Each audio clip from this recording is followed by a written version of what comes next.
ಹಲವು ದಿನಗಳ ಬಳಿಕ ಕೊನೆಗೂ ಐಪಿಎಸ್ ಅಧಿಕಾರಿ ರವಿ ಚನ್ನಣ್ಣವರ್ ವಿರುದ್ಧ ಅಕ್ರಮ ಆಸ್ತಿ ಆರೋಪ ಸಂಬಂಧಿತವಾಗಿ ಮೊದಲ ಪ್ರತಿಕ್ರಿಯೆಯನ್ನ ಕೊಟ್ಟಿದ್ದಾರೆ. ಭ್ರಷ್ಟಾಚಾರ ಆರೋಪಕ್ಕೆ ಅವರ ಮೊದಲ ಪ್ರತಿಕ್ರಿಯೆ. ಭ್ರಷ್ಟಾಚಾರ ಆರೋಪಗಳಿಗೆ ರವಿ ಚನ್ನಣ್ಣವರ್ ಹೇಳಿದ್ದೇನು?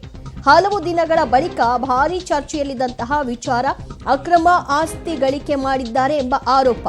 ಈ ವಿಷಯವಾಗಿ ಅವರು ಎಲ್ಲಿಯೂ ಕೂಡ ಪ್ರತಿಕ್ರಿಯೆಯನ್ನ ಕೊಟ್ಟಿರಲಿಲ್ಲ. ಇದೀಗ ಮೊದಲ ಬಾರಿಗೆ ಈ ಒಂದು ಆರೋಪ ಸಂಬಂಧಿತವಾಗಿ ಅವರು ಮಾತನಾಡಿದ್ದಾರೆ.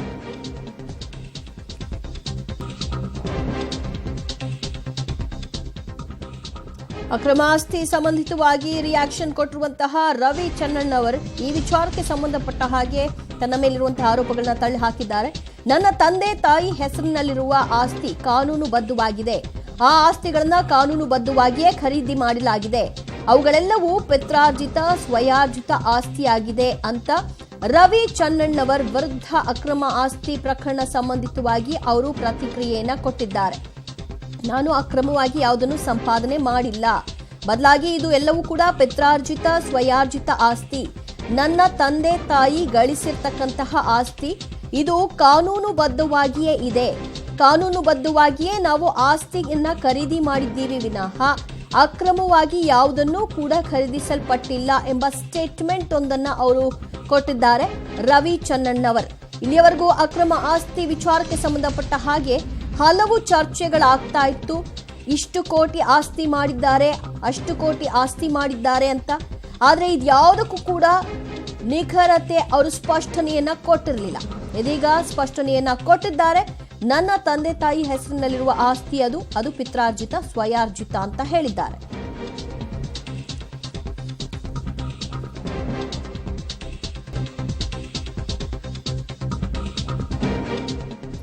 ನಾನು ಭ್ರಷ್ಟ ರೀತಿಯಿಂದ ಸಂಪಾದನೆ ಮಾಡಿಲ್ಲ. ನಾನೊಬ್ಬ ಅಖಿಲ ಭಾರತೀಯ ಸೇವಕ. ಸಾಮಾಜಿಕ ಜಾಲತಾಣಗಳಲ್ಲಿ ಪ್ರತಿಕ್ರಿಯಿಸಿದೆ. ಕಾನೂನುಬದ್ಧವಾಗಿ ಕ್ರಮ ತೆಗೆದುಕೊಂಡಿದ್ದೇನೆ. ನಾನು ಸಂಕಷ್ಟಗಳ ನಡುವೆ ಬೆಳೆದು ಬಂದಂಥವನು. ತಡಿಯಾಜ್ಞೆ ತಂದ ಬಗ್ಗೆ ಮಾಧ್ಯಮಗಳು ಅನ್ಯತಾ ಭಾವಿಸಬಾರ್ದು. ನನ್ನನ್ನ ಹೀಯಾಳಿಸಬಾರ್ದು, ಅಶ್ಲೀಲ ಪದ ಬಳಕೆ ಮಾಡಬಾರ್ದು ಅನ್ನೋ ಕಾರಣಕ್ಕೆ ನಾನು ತಡಿಯಾಜ್ಞೆಯನ್ನ ತಂದದ್ದು ಅಂತ ರವಿ ಚನ್ನಣ್ಣವರ್ ಹೇಳಿಕೆಯೊಂದನ್ನ ಬಿಡುಗಡೆ ಮಾಡಿದ್ದಾರೆ.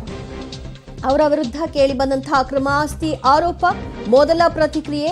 ನಾನು ಭ್ರಷ್ಟ ರೀತಿಯಲ್ಲಿ ಯಾವುದನ್ನು ಸಂಪಾದನೆ ಮಾಡಿಲ್ಲ. ನಾನೊಬ್ಬ ಅಖಿಲ ಭಾರತೀಯ ಸೇವಕ. ಸಾಮಾಜಿಕ ಜಾಲತಾಣಗಳಲ್ಲಿ ಪ್ರತಿಕ್ರಿಯಿಸದೆ ಮತ್ತು ಮಾಧ್ಯಮಗಳಲ್ಲಿ ನನ್ನ ವಿರುದ್ಧವಾದಂತಹ ದೂರುಗಳು ಅಂದ್ರೆ ಈ ಸಂಬಂಧಿತವಾದಂತಹ ಯಾವುದೇ ವರದಿಗಳು ಬರದೇ ಇರೋ ಹಾಗೆ ಸ್ಟೇ ತಂದಿದ್ದಕ್ಕೂ ಕೂಡ ಅನ್ಯತಾ ಭಾವಿಸೋದು ಬೇಡ ಅನ್ನುವಂತಹ ಮಾತುಗಳನ್ನ ಆಡೋ ಮೂಲಕವಾಗಿ ಅವರು ಆ ಒಂದು ಸ್ಟೇ ಯಾಕೆ ತಂದ್ರು ಅನ್ನೋ ವಿಷಯವಾಗಿ ಹೇಳ್ಕೊಳ್ತಾ ಈಗ ಆಸ್ತಿ ವಿಷಯವಾಗಿ ಕೂಡ ಒಂದು ಸ್ಟೇಟ್ಮೆಂಟ್ ಅನ್ನ ಬಿಡುಗಡೆ ಮಾಡಿದ್ದಾರೆ. ಮತ್ತಷ್ಟು ಮಾಹಿತಿ ಪಡೆಯೋಣ ನಮ್ಮ ಪ್ರತಿನಿಧಿ ಉಮೇಶ್ರಿಂದ. ಉಮೇಶ್, ಮೊದಲ ಬಾರಿಗೆ ಅಕ್ರಮ ಆಸ್ತಿ ಆರೋಪ ಸಂಬಂಧಿತವಾಗಿ ರವಿ ಚನ್ನಣ್ಣವರ್ ರಿಯಾಕ್ಟ್ ಮಾಡಿದ್ದಾರೆ, ಅಂದ್ರೆ ಸ್ಟೇಟ್ಮೆಂಟ್ ಒಂದನ್ನ ಬಿಡುಗಡೆ ಮಾಡಿದ್ದಾರೆ. ಇದರಲ್ಲಿ ಏನನ್ನ ಹೇಳಿದ್ದಾರೆ ಸ್ಪಷ್ಟವಾಗಿ? ಐಪಿಎಸ್ ಅಧಿಕಾರಿಯಾದಂಥ ರವಿ ಡಿ ಚನ್ನಣ್ಣನವರು ಮೊದಲ ಬಾರಿಗೆ ಮಾಧ್ಯಮಗಳಿಗೆ ಸ್ಪಷ್ಟೀಕರಣ ಕೊಟ್ಟಿರುವಂಥದ್ದು. ಅದರಲ್ಲಿ ಕೆಲವು ದಿನಗಳಿಂದಲೂ ಕೂಡ ಸೋಷಿಯಲ್ ಮೀಡಿಯಾದಲ್ಲಿ ಆತರ ಭ್ರಷ್ಟಾಚಾರ ಆರೋಪ ಮಾಡಿ ಏನು ವೈರಲ್ ಮಾಡ್ತಾ ಇದ್ದಾರೆ, ವಿಡಿಯೋಗಳು ಸುಮ್ಮನೆ ಆರೋಪಗಳು ಮಾಡ್ತಾ ಇದ್ದಾರೆ ಅನ್ನೋ ನಿಟ್ಟಿನಲ್ಲಿ ಇವತ್ತು ಮೊದಲ ಬಾರಿಗೆ ಅವರು ಮಾಧ್ಯಮಗಳಿಗೆ ಒಂದು ಪ್ರಕಟಣೆ ತಿಳಿಸಿರುವಂಥದ್ದು. ಅದರಲ್ಲಿ ಪ್ರಮುಖವಾಗಿ ರವಿ ಡಿ ಚನ್ನಣ್ಣನವರು ನಾನು ಬಡತನದಿಂದ ಹುಟ್ಟಿ ಬೆಳೆದಿರುವಂಥವನು. ಹಾಗಾಗಿ ನಾನು ಯಾವುದೇ ರೀತಿಯ ಅಕ್ರಮ ಚಟುವಟಿಕೆಗಳ ಭಾಗಿಯಾಗಿಲ್ಲ, ಯಾವುದೇ ರೀತಿಯ ಭ್ರಷ್ಟಾಚಾರದಿಂದ ನಾನು ಆಸ್ತಿ ಮಾಡಿಲ್ಲ ಅನ್ನೋದ್ರ ಬಗ್ಗೆ ಸ್ಪಷ್ಟಪಡಿಸಿರೋದು. ಜೊತೆಗೆ ಈ ಬಗ್ಗೆ ಏನು ಸೋಷಿಯಲ್ ಮೀಡಿಯಾದಲ್ಲಿ ಆರೋಪಗಳು ಮಾಡ್ತಾ ಇದ್ದಾರೆ ಅವ್ರ ವಿರುದ್ಧ ಕೂಡ ಈಗಾಗಲೇ ನ್ಯಾಯಾಲಯದ ಮೊರೆ ಹೋಗಿರುವಂಥದ್ದು. ಮಾನನಷ್ಟ ಮೊಕದ್ದಮೆ ಕೂಡ ಹೂಡಿದ್ದೀನಿ. ನಾನು ಸರ್ಕಾರಿ ಅಧಿಕಾರಿ ಆಗಿರೋ ಕಾರಣಕ್ಕಾಗಿ ಎಲ್ಲವಕ್ಕೂ ಕೂಡ ನಾನು ಉತ್ತರ ಕೊಡೋದಕ್ಕೆ ಆಗೋದಿಲ್ಲ. ಹಾಗಾಗಿ ಕಾನೂನು ಪ್ರಕಾರ ನಾನು ಏನೆಲ್ಲ ಏನು ಕಾನೂನು ಕೋರ್ಟ್ ಮುಖಾಂತರ ಏನು ನಿರ್ಣಯ ತಗೋಬಹುದು ಅದನ್ನು ತಗೋತಾ ಇದ್ದೀನಿ. ಹಾಗಾಗಿ ದಯವಿಟ್ಟು ಬೇರೆಯವರು ಅನ್ಯತಾ ಭಾವಿಸಬಾರ್ದು. ನಾನು ಯಾವುದೇ ರೀತಿಯಾಗಿ ಅಕ್ರಮ ಆಸ್ತಿನ ಹೊಂದಿಲ್ಲ ಅಂತ ಈಗ ಹೇಳಿರುವಂಥದ್ದು. ಹಾಗಾಗಿ ಈಗಿರುವಂಥ ಆಸ್ತಿಗಳದ್ದೇನು ಕೆಲವೊಂದು ದಾಖಲಾತಿಗಳು ವೈರಲ್ ಮಾಡ್ತಾ ಇದ್ರೆ ಅದೆಲ್ಲ ನಾವು ಆಸ್ತಿ ಏನು ಪಿತ್ರಾರ್ಜಿತ ಆಸ್ತಿ ಆಗಿರುವಂಥದ್ದು ಅಂತೇಳಿ ಈಗ ಅವರು ಸ್ಪಷ್ಟಪಡಿಸಿರುವಂಥದ್ದು. ಮುಂದಿನ ದಿನಗಳಲ್ಲಿ ಈ ಆರೋಪಗಳಿಗೆಲ್ಲವೂ ಕೂಡ ಕಾನೂನು ಹೋರಾಟದ ಮುಖಾಂತರ ಎಲ್ಲರಿಗೂ ಉತ್ತರ ಕೊಡ್ತೀನಿ. ಹಾಗಾಗಿ ಯಾರು ಕೂಡ ಅನ್ಯತಾ ಭಾವಿಸೋದು ಬೇಡ. ನಾನು ಯಾವುದೇ ಅಕ್ರಮವಾಗಿ ಆಸ್ತಿ ಮಾಡಿಲ್ಲ ಅಂತ ಈಗ ಸ್ಪಷ್ಟನೆ ನೀಡಿರುವಂಥದ್ದು. ದಿವ್ಯ ಜೊತೆ